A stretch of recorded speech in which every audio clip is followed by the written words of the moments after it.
Ang tao ay nabubuhay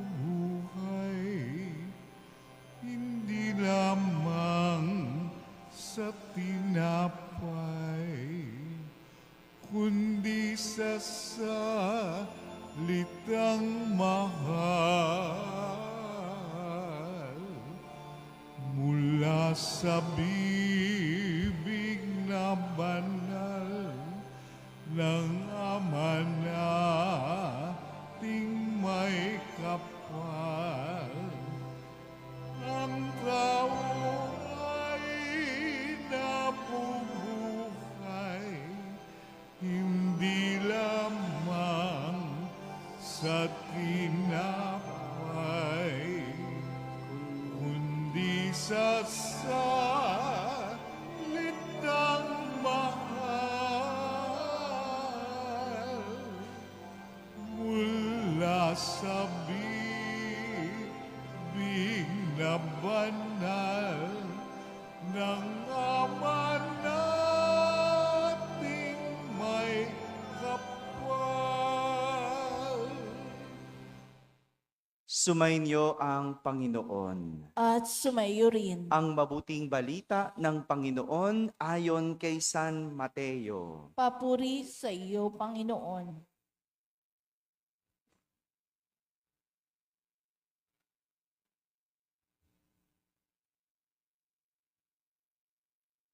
Noong panahong iyon, sinabi ni Jesus sa kanyang mga alagad, "Sa pananalangin ninyo, huwag kayong gagamit ng napakaraming salita gaya ng ginagawa ng mga hentil. Ang akala nila ay pakikinggan sila ng Diyos dahil sa dami ng kanilang salita. Huwag ninyo silang tutularan, sapagkat alam na ng inyong Ama ang inyong kinakailangan bago pa ninyo hingin sa Kanya. Ganito kayo mananalangin. Ama naming nasa langit, sambahin nawa ang pangalan mo. Ikaw nawa ang maghari sa amin. Sundin nawa ang iyong kalooban dito sa lupa tulad ng sa langit. Bigyan mo kami ng pagkain kailangan namin sa araw na ito at patawarin mo kami sa aming mga kasalanan tulad ng aming pagpapatawad sa mga nagkakasala sa amin. At huwag mo kaming iharap sa mahigpit na pagsubok, kundi ilayo mo kami sa masama.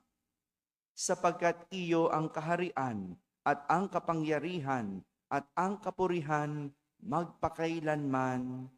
Amen. Sapagkat kung ipinatatawad ninyo ang mga nagkakasala sa inyo, patatawarin din kayo ng inyong Amang nasa langit. Ngunit kung hindi ninyo pinatatawad ang mga nagkakasala sa inyo, hindi rin kayo patatawarin ng inyong Ama. Mga kapatid, ang mabuting balita ng Panginoon. Pinupuri ka namin, Panginoong Hesukristo. Umupo ang lahat at makinig sa homilia. Magandang umaga po sa inyong lahat. Magandang umaga sa mga nasa barangay, sa mga nasa tahanan na nagsisimba via online at sa lahat ng nasa abroad. Isang magandang araw po sa inyong lahat. Isa sa pinakamahalagang aral na dapat nating matutunan ngayong panahon ng Kwaresma ang tinuturo ni Jesus sa kanyang mga alagad sa ating ebanghelyo. At ang aral na ito ay tungkol sa pananalangin. Sabi nyo nga, balikan natin. Noong Biyernes, naalala nyo pa yung aral na tinuro sa atin? Ano yung ebanghelyo nung Biyernes? Mahalaga ngayong panahon ng Kwaresma. Kalimutan na, no? Anong ginagawa pag Biyernes, pag panahon ng Kwaresma? Ayun, no? O, pag-aayuno. Tinuruan tayo kung ano ang pag-aayuno. Yun yung noong Biyernes, naalala nyo na. O, kailan tayo nag-ayuno? Nung Ash Wednesday. Kailan ang susunod na pag-aayuno? Good Friday. No, dalawa lang, di ba? Pag every Friday ng Lent, abstinence lang. No? Yung magtimpi ka lang. Piliin mo lang yung kakainin mo. Huwag mo ng baboy.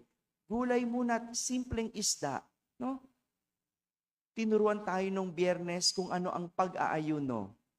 Kahapon, naalala nyo ba kung anong tinuturo ni Jesus? Importante din sa panahon ng Kwaresma, yung pagbibigay limos. Nandito ba kayo kahagabi? Wala, no? Wala ba kayo kagabi? Pang-umaga kayo, no? Wala tayong misa kahapon, no?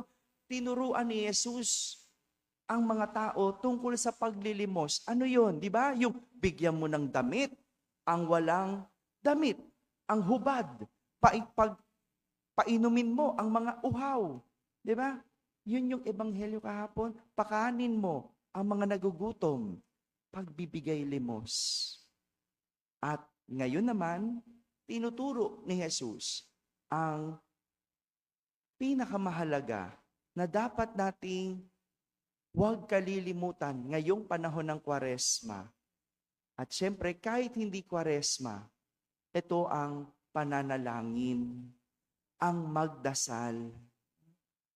Maganda ang panalangin na tinuturo ni Jesus. Dahil una pa lang, tinuturo na niya sa atin na ang Diyos ay isang ama. Ang Diyos ay isang magulang. Dito, nalalaman natin na dahil ang Diyos ay magulang, tayo ay anak. Tama ba? Simula pa lang, ama namin. Wala ka pang ibang binabanggit, kundi ang salitang ama. Una pa lang, sinasabi sa'yo, siya ang magulang.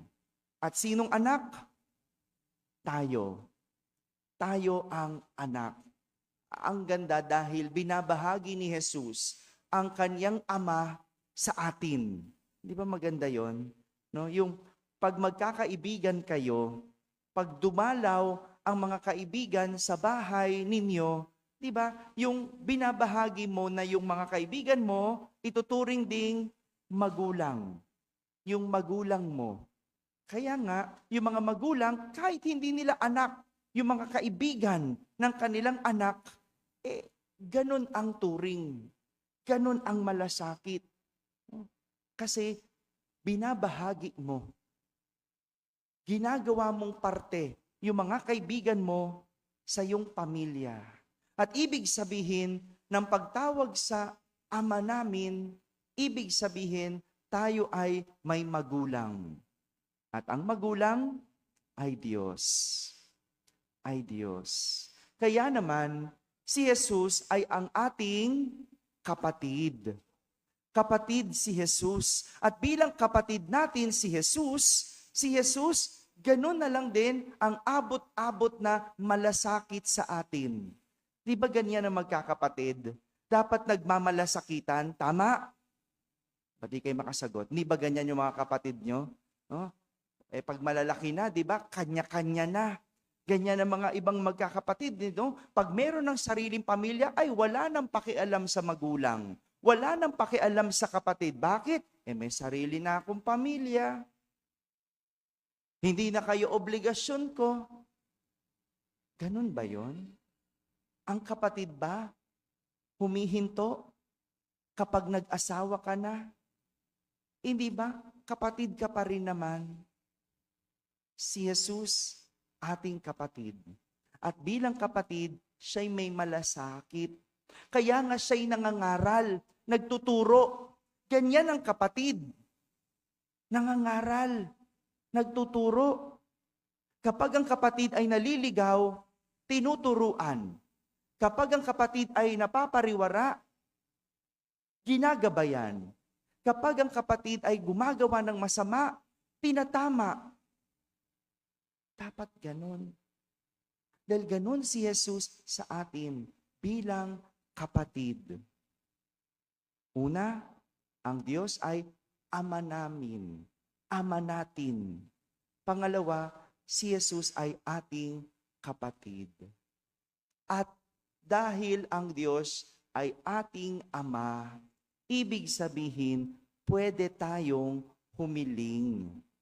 Pwede tayong humingi. Di ba dapat ganon, Liam? Sa nanay humihingi, sa nanay humihiling, ang nanay ang nagbibigay, ang tatay ang nagbibigay.